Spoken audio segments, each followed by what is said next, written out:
Descubrí a mi prometida besándose con otro, así que simplemente desaparecí. Pero un año después, ella me encontró por una foto que subí y fue a buscarme.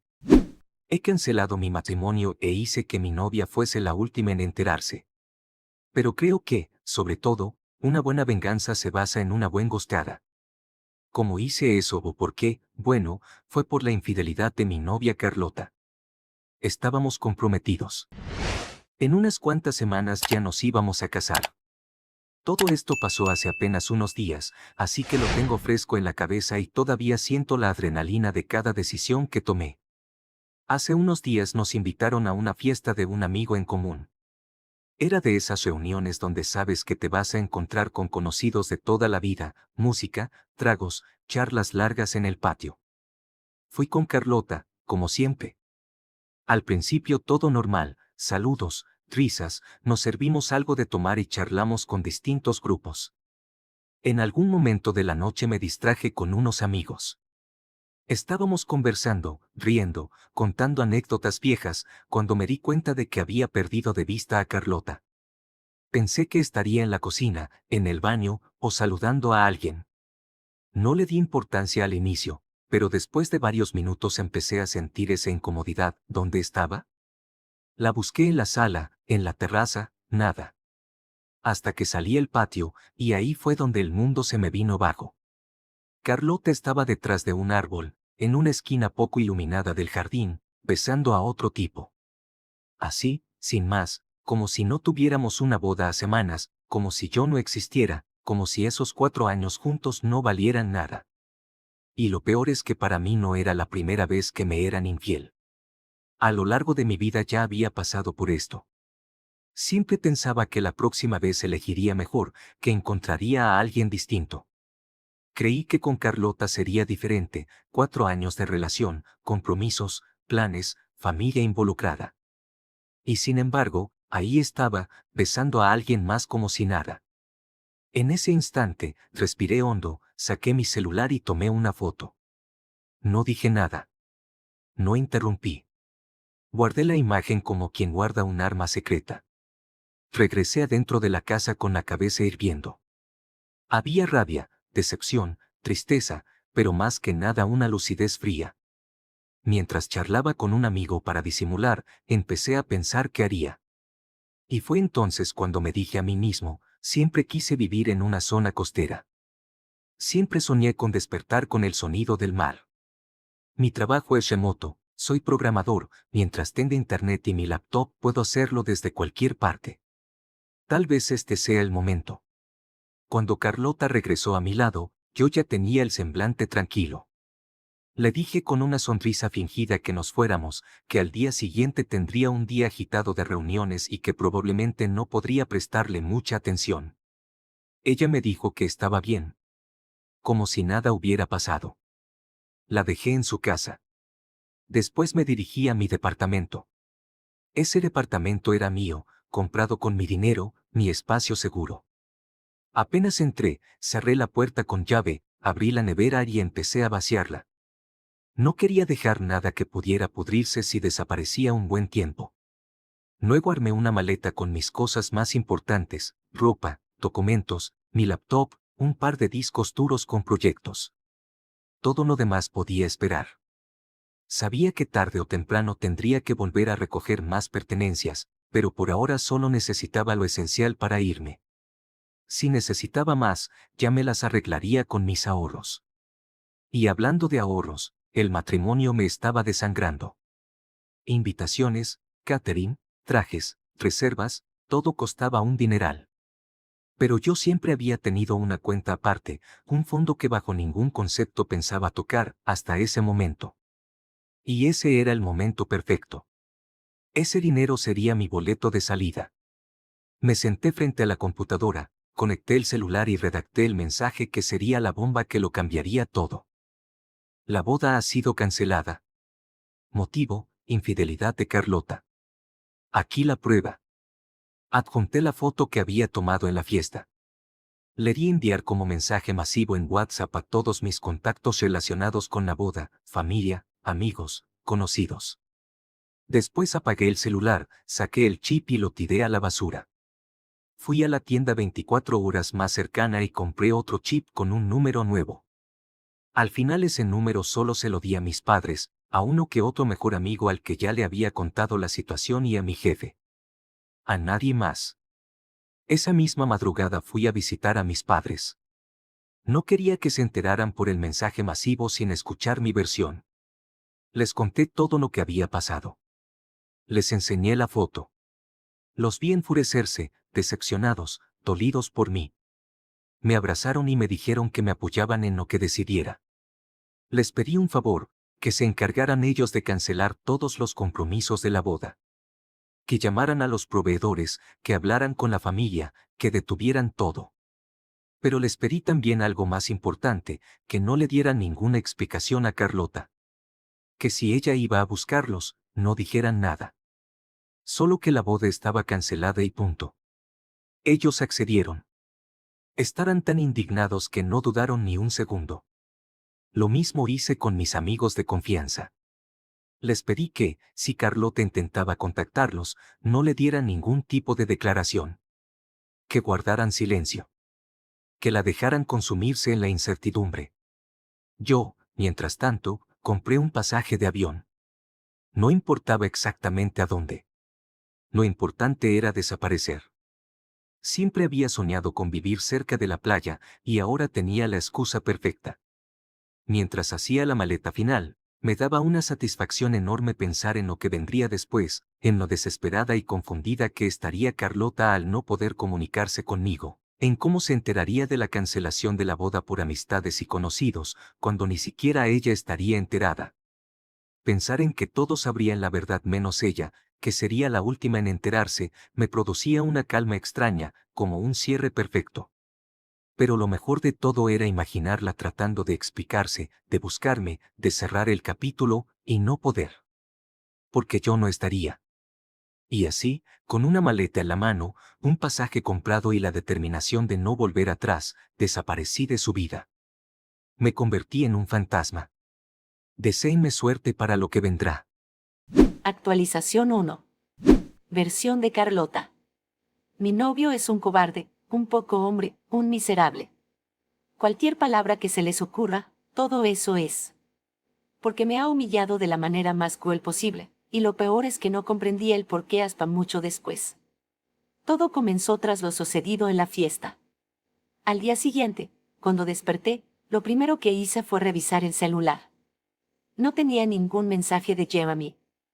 Al inicio no lo pensé mucho, ya que la noche anterior él mismo me había dicho que estaría ocupado al día siguiente con reuniones de trabajo y que probablemente no podría prestarme atención. Eso era normal en él, siempre fue muy aplicado, y yo ya estaba acostumbrada a que pasara largas horas frente a la laptop programando o en videollamadas. Pero conforme pasaban las horas, el silencio empezó a incomodarme. Era raro que no me mandara ni un simple buenos días o un emoji como solía hacer. Al mediodía ya estaba nerviosa. Le mandé un par de mensajes preguntándole cómo iba su día, si todo estaba bien, pero no obtuve ninguna respuesta. No era propio de él dejarme en visto. Obviamente, me preocupé. Pensé que tal vez algo malo le había pasado. Intenté llamarlo varias veces y me mandaba directo a la casilla de voz. Empecé a sentir ese nudo en el estómago que te avisa que algo anda mal. Para tranquilizarme, decidí preguntarle a su mejor amigo. Le envié un mensaje, y luego lo llamé, pero apenas me atendió se mostró evasivo. Dijo que estaba ocupado, que no podía hablar, y me cortó de golpe. Volví a insistir y ya no respondió. Fue la primera vez que sentí esa sensación de que todos me estaban escondiendo algo. No entendía qué pasaba. ¿Por qué me ignoraban? ¿Por qué de pronto yo, su prometida, parecía no tener derecho a respuestas? La ansiedad me estaba matando. Entonces, pensando en lo peor, decidí que si él no aparecía pronto, tendría que poner una denuncia de desaparición. Me arreglé y estaba a punto de salir rumbo a la casa de sus padres cuando recibí una llamada que me heló la sangre. Era uno de los proveedores de la boda. Buenas tardes, señorita, llamo para confirmar la cancelación de la reserva, me dijo con la naturalidad de quien confirma un trámite cualquiera. Yo me quedé muda. ¿Qué? Logré balbucear. ¿Qué significa eso? El proveedor explicó que había recibido una instrucción directa de los padres de Jeremy para cancelar el servicio y quería asegurarse de que era correcto antes de liberar la fecha. Recuerdo que la cabeza me dio vueltas. Le respondí que no sabía nada de eso, que no confirmaran nada aún, que por favor esperara mi devolución de llamada. Colgué con las manos temblorosas. Corrí hacia la casa de los padres de Jeremy. Tenía que aclarar de qué se trataba todo esto. Cuando llegué, toqué la puerta con fuerza, grité su nombre, pedí que me dejaran hablar. Pero nadie abrió. Escuché pasos adentro, sé que estaban ahí, pero me ignoraron por completo. Me sentí humillada, desesperada. ¿Qué demonios estaba pasando? ¿Por qué me trataban como una extraña? Sin respuestas, fui a buscar a mi mejor amiga. Necesitaba desahogarme, llorar en su hombro, escuchar algún consejo. Cuando llegué, noté que estaba extraña, incómoda, como si no quisiera recibirme. Pero insistí. Entré y entre lágrimas le conté todo lo que había pasado, el silencio de Jeremy, la llamada del proveedor, la indiferencia de sus padres. Mi amiga me escuchaba con cara seria, hasta molesta. Finalmente, cuando terminé, me dijo algo que me partió en dos. Carlota, ¿cómo no vas a entender si todo es tu culpa? Me quedé helada. ¿Qué dices? Le pregunté, con la voz quebrada. Ella suspiró, incómoda. Cancelaron la boda porque fuiste infiel. ¿Qué? Grité casi histérica. ¿Cómo que cancelaron la boda? ¿Cómo sabes tú eso? ¿Y por qué dices que fui infiel? Mi amiga me miró con un gesto entre pena y reproche. En ese momento comprendí que todos sabían algo. Todos menos yo. Me sentí mareada. Tenía 1000 preguntas y ninguna respuesta. ¿Qué clase de mentira había inventado Jeremy para poner a todos en mi contra? Le pedí que me contara, y poco a poco fui entendiendo. Ella me dijo que Jeremy había enviado un mensaje masivo a todos nuestros conocidos, informando que la boda se cancelaba porque yo lo había engañado, adjuntando una foto. Me quedé en shock. Él había usado esa foto. Esa maldita foto del beso en la fiesta. Un beso que no significó nada, que ni siquiera busqué. Ese chico me sorprendió, me robó el beso, y yo no empujé enseguida. Seguro Jeremy llegó justo en ese momento, seguro lo malinterpretó todo. ¿Cómo podía haber sido tan cobarde? ¿Cómo pudo cancelar todo sin siquiera confrontarme? Un hombre de verdad me habría mirado a los ojos, me habría pedido una explicación. Yo le habría contado la verdad y lo hubiéramos aclarado. Pero no, él prefirió desaparecer, enviarme a la hoguera sin siquiera escucharme. Me sentía humillada. Era la última en enterarme de todo. Todos lo sabían, nuestros amigos, su familia, incluso los proveedores. Todos menos yo, su prometida. Lloré, grité, me revolqué en la desesperación. Pero nada cambió el hecho de que Jeremy había decidido borrarme de su vida sin darme la oportunidad de hablar. Han pasado meses desde entonces. Meses terribles. He intentado localizarlo, pero es como si se hubiera esfumado. Desactivó sus redes sociales, cambió de número, no responde a correos. Nadie me dice nada. Es como si hubiera muerto, pero con la diferencia de que yo sigo siendo la culpable en la memoria de todos. No he podido rehacer mi vida. ¿Cómo hacerlo si me dejaron marcada como la infiel? Cada vez que alguien me mira en la calle siento que saben, que cuchichean a mis espaldas. Mi reputación quedó hecha polvo, y lo peor es que ni siquiera puedo defenderme. Y aquí estoy, meses después, escribiendo esto con rabia y frustración. Jeremy es un cobarde, un poco hombre. Sí, lo digo con todas sus letras. Porque me dejó sin voz, me dejó sin la posibilidad de explicar lo que realmente pasó. Pero lo encontraré. Tarde o temprano daré con él. Y cuando lo haga, le hablaré, le explicaré todo. Al inicio me mostraré decepcionada, distante, para que vea lo que me hizo sufrir. Y estoy segura de que, cuando él me rogue perdón por haber malinterpretado todo, yo aceptaré. Sí, aceptaremos lo que pasó, nos reconciliaremos y podremos casarnos. Estoy convencida de que, Cuando lo confronte, Jeremy entrará en razón. Comprenderá que lo nuestro era demasiado grande para romperse por un simple beso robado. Lo nuestro puede resurgir. No puedo permitir que termine así. Actualización 2. Publicación de Jeremy. Ha pasado casi un año de todo aquel desastre. Y, para ser sincero, mi vida ha sido bastante buena desde entonces. Vivo en un pueblo costero muy pequeño, un lugar donde el mar está a solo unos metros de mi casa y donde la rutina es simple: trabajar en remoto, dar caminatas por la arena, ver atardeceres. Nada más y nada menos de lo que siempre soñé. Al principio, cuando recién me mudé aquí, sentía todavía la adrenalina de haber desaparecido de golpe. Me reconfortaba pensar que Carlota estaba enloquecida sin respuestas, preguntándose qué pasó, viendo cómo todos sabían menos ella. Esa idea me daba paz. Era mi forma de cerrar un ciclo. Y lo logré. Durante meses viví tranquilo, trabajando a mi ritmo, sin que nadie me molestara. Solo mis padres y un par de amigos cercanos sabían dónde estaba. Pensé que la historia había quedado atrás. El problema fue que me confié. Después de casi un año de silencio, decidí reactivar mis redes sociales. No lo pensé demasiado.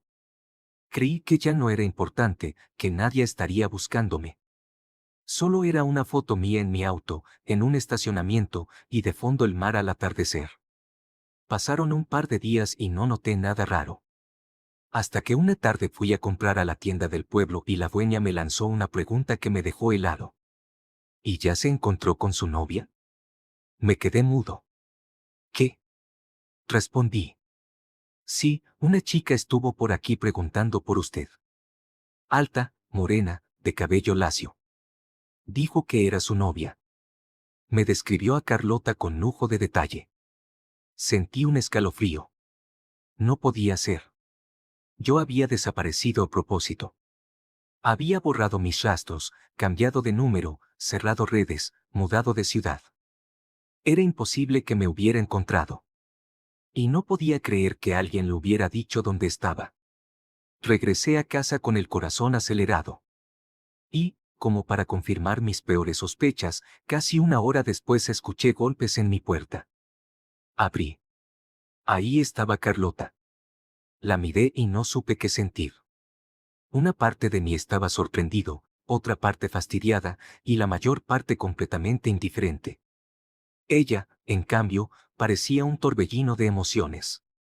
Llegó molesta, con el rostro duro, reclamándome por lo que había hecho.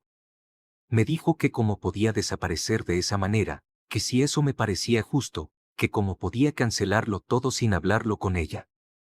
Pero, en cuestión de segundos, pasó de la furia al llanto. Lloró frente a mí, me suplicó que la escuchara. Me dijo que ese beso no había significado nada, que fue un error, que el tipo la había sorprendido, que yo lo había malinterpretado todo. La dejé hablar. Cuando terminó, la miré fijamente y le dije: ¿de verdad esperas que me crea eso? Te vi besándote apasionadamente con él por un buen rato. ¿Y ahora me vienes con que lo empujaste? No vengas aquí a darme explicaciones porque, de todas maneras, no me interesa.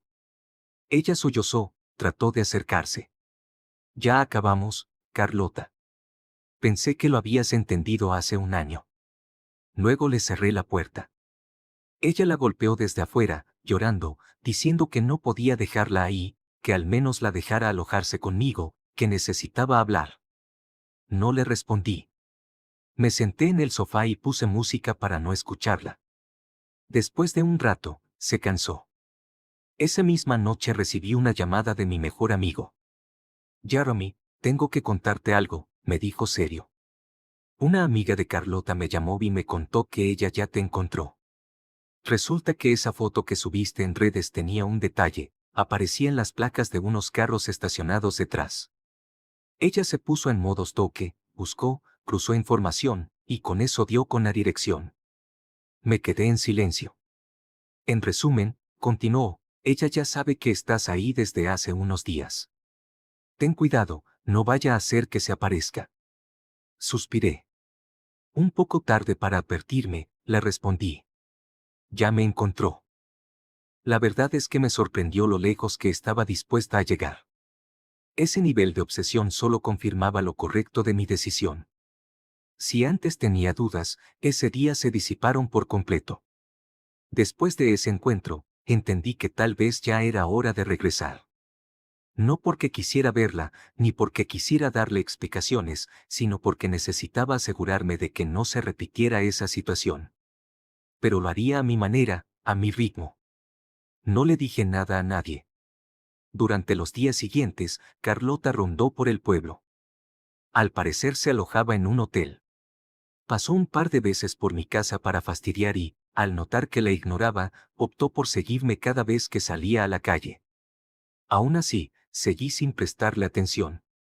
Al final yo simplemente organicé mis cosas, arreglé un par de asuntos pendientes y cuando me sentí listo, regresé a la ciudad. Me causó gracia verla aparecer en mi antiguo departamento, aunque lo hizo casi 2 semanas después. Aunque volvió con el mismo discurso de siempre, que no podíamos tirar todo por la borda, que lo nuestro merecía otra oportunidad, que teníamos que hablar. Pero incluso entonces no la dejé cerrar nada. La escuchaba unos segundos y luego me daba media vuelta. No le di más respuestas. Ella siguió insistiendo, mandando mensajes, buscándome en lugares donde creía que podía encontrarme. Hasta que puse una orden de restricción en su contra. Eso fue suficiente. Carlota desapareció de mi vida de manera definitiva. Supongo que el susto de tener a la policía en medio la frenó. No me ha vuelto a buscar desde entonces. Y así, finalmente, conseguí lo que quería desde el principio, el silencio absoluto. Muchos dirán que fui cruel, que pude haber hablado, que pude haber enfrentado todo de otra forma. Pero yo creo que a veces el mejor castigo no es un grito ni una pelea, sino convertirse en un fantasma. Porque un fantasma no da explicaciones, no responde, no cierra capítulos. Un fantasma simplemente se va y te deja con las preguntas que nunca tendrán respuesta.